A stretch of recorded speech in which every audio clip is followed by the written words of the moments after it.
A July evening, 1944, somewhere behind the Normandy front.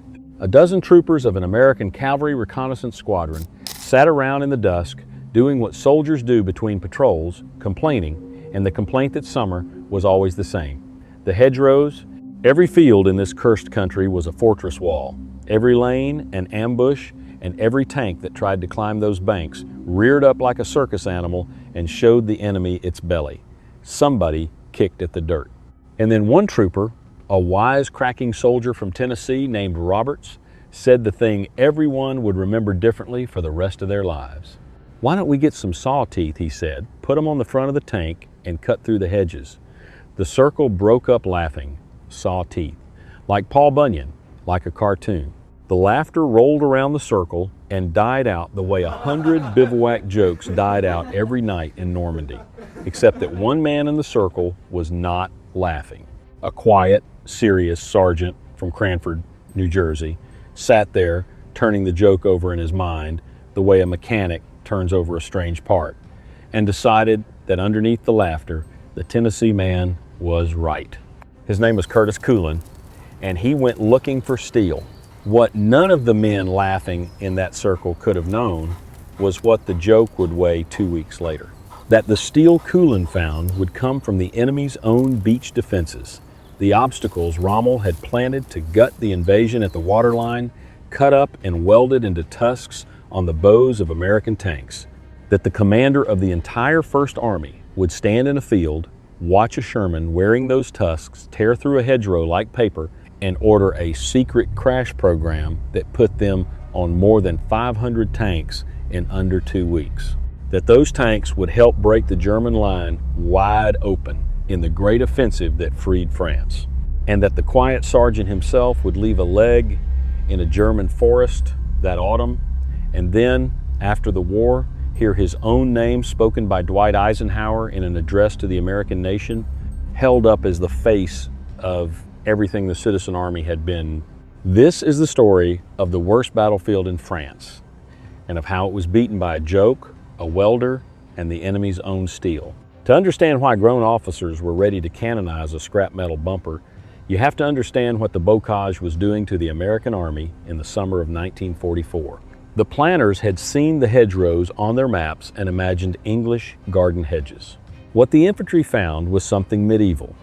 Earthen banks up to shoulder height and older than the United States, packed hard as concrete by centuries, crowned with tangled trees and brush, walling in thousands of tiny fields between the beaches and St. Lo. Each field was a killing box with 1 or 2 obvious gaps, and every gap was zeroed by German machine guns and anti-tank weapons. Send infantry over the banks, and they were silhouetted and shot. Send a Sherman at the bank, and the tank did the one thing a tank must never do. It climbed, pawing at the sky, its unarmored belly presented at point-blank range to men crouched in the next hedgerow with shape-charge launchers, and it died at the top of the bank, plugging the gap with burning steel. The crews knew the sequence by heart. Climb, rear, flash, burn. 5 men gone in the time it takes to say it. The army that had crossed an ocean and stormed the beaches was now measuring its advance in fields per day and paying in casualties that climbed toward the tens of thousands. 1 hedgerow, 1 orchard, 1 sunken lane at a time. Armored doctrine had no page for this. The tanks that were supposed to lead the breakout could not even leave the roads. The Army tried everything before it tried the joke. Engineers blew gaps with explosives and found that cutting a single tank lane through 1 bank took hundreds of pounds of charges. The supply system could not deliver by the thousand, and worse, every demolition told the Germans exactly where the attack was coming. Bulldozer tanks worked, but there were never more than a handful in a division, and the enemy learned to kill the dozers first. Other outfits welded pipes and prongs to punch holes in the banks for explosive charges, a half step that still tied every breach to a telegraphed engineering operation. Each fix failed the same test. The Germans always knew where the hole would be. What the Army needed was a tank that could make its own hole anywhere, at any moment, through any hedgerow it happened to be facing, so that an attack could come through the wall itself instead of the door. That is what the quiet sergeant built out of the junkyard. Culin took the joke seriously enough to solve its real problem, which was not cutting brush, it was leverage. A tank that hit the bank nose first simply rode up it. What was needed was something to pin the tank's nose down and bite into the bank so that 60,000 pounds of Sherman drove through the wall instead of over it. So Culin and the squadron's mechanics went scavenging, and the scrap they came back with is the detail that turns this story into legend, because the best heavy steel angle lying loose in Normandy that July was German. The beaches behind the front were still littered with Rommel's anti-invasion obstacles, the welded steel hedgehogs and stakes that had been built to tear open landing craft, and they had failed. Cullen's crew cut them apart with torches, and from the enemy's dead defenses, they welded a row of short, brutal steel tusks onto the bow of a Sherman, angled to stab into the base of a hedgerow bank and hold the nose down while the tank kept driving. Then they lined the tank up on a hedgerow and opened the throttle. The bank did not stop the Sherman, it burst. The tank came through the far side in a shower of earthen roots with half the hedge draped across its bow like camouflage it had picked out for itself. Gun level the whole way, belly never leaving the ground. The engine noise died away, and for a moment nobody spoke.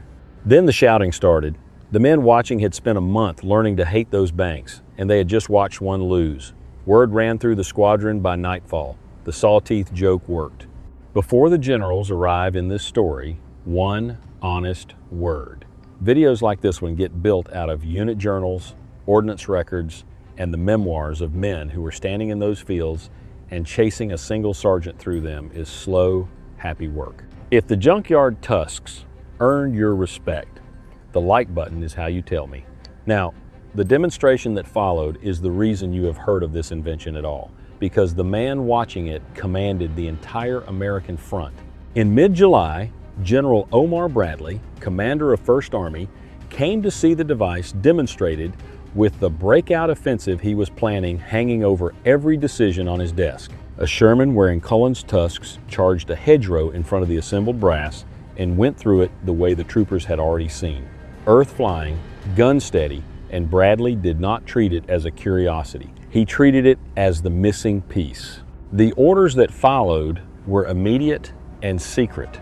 1st Army's ordnance companies were turned into one enormous welding shop, working around the clock, and the raw material came from the same source Culin had used, truckloads of German beach obstacles hauled inland from the invasion coast and cut into tusks by the ton. Welders worked through the nights in the fields. Tank crews were sworn to keep the fitted machines out of German sight because the whole value of the device rode on surprise on the enemy building his defense around gaps in roads. Right up until the morning, the American armor stopped needing either. In roughly 10 days, more than 500 Shermans, some 3 of every 5 tanks in 1st Army, were wearing the tusks. The crews looked at the horns on their bows and gave the converted machines the name that stuck, Rhinos. On the 25th of July, 1944, Operation Cobra fell on the German line west of St. Lo, first as a carpet of bombs from thousands of aircraft, and then as an armored attack that behaved like no armored attack the defenders had trained for. The American tanks did not queue for the gaps.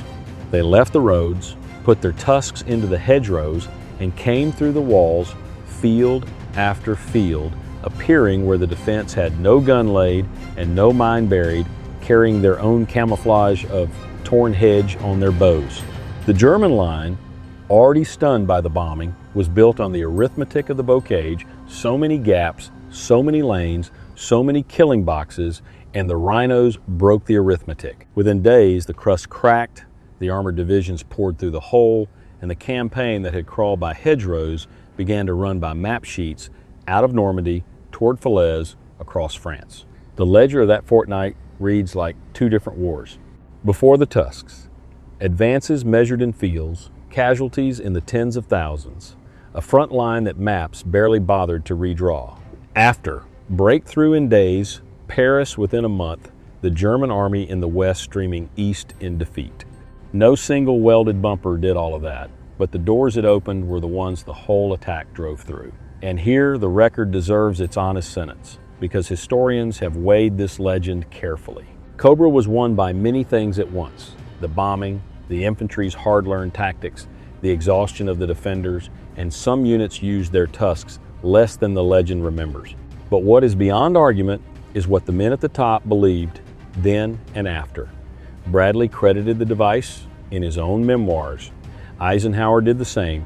The Army had spent a month caged by those banks, and the generals who broke the cage never stopped naming the sergeant who had cut the bars with steel the enemy had left lying on the sand. Rommel's obstacles had been planted to stop the liberation of France at the waterline. They ended up carrying it inland, one burst hedgerow at a time. Curtis Culin did not get to ride the victory he had helped build all the way to Germany. That November, in the freezing horror of the Hürtgen Forest, the fighting that swallowed whole American divisions in the dark under the trees, he stepped on a mine and it took his leg. The man who had beaten the hedgerows was carried out of the forest, and his war was over. He went home to New Jersey, to the quiet life of a modest man, and by every account he stayed one, deflecting the story whenever it found him and insisting on the correction that tells you everything about him. The idea, he kept saying, had started with the Tennessee soldier's joke. He had only taken it seriously. The Army gave him the Legion of Merit.